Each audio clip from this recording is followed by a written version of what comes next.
Este frumos cu oaspeții noștri din Cluj.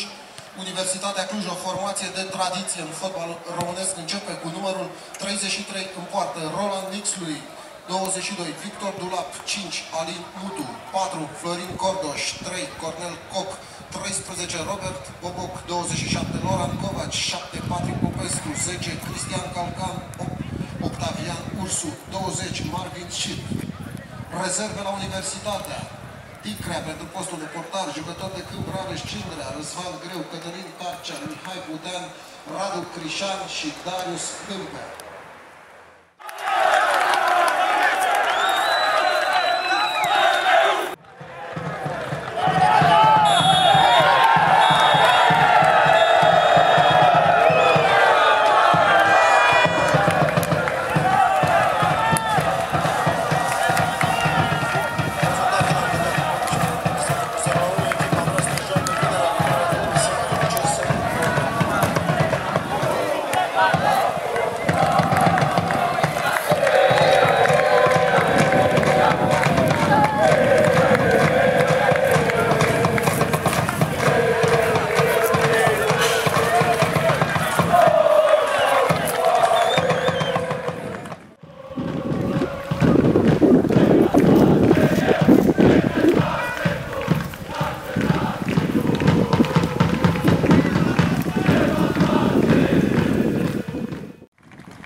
E bine că am înscris în prima repriză.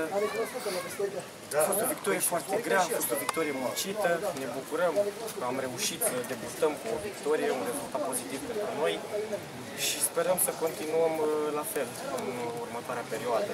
Le mulțumim tuturor care au fost alături de noi, împreună cu suporteri, staff. A fost foarte puțină lume care are încredere în noi. Dar cei care au fost mulțumim și sperăm să fie alături în continuare. Tuturor care au fost alături de mine și care au avut încredere. Nu au fost mulți, dar cei care au fost, le mulțumesc foarte mult, în special familiei. E greu de spus. Greu de spus că la promovare. Avem speranțe, început bine. Sperăm să o ținem tot așa, mai ales că noi suntem copii, suntem mulți tineri.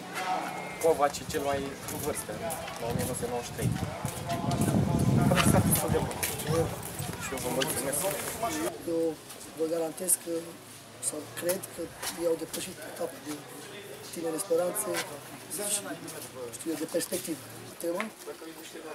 Într-adevăr, jucători cu state vechi, dar să nu uităm, ne-am jucat cu 3 de 96, toți de 95, în afară de 2 și în inferioritate.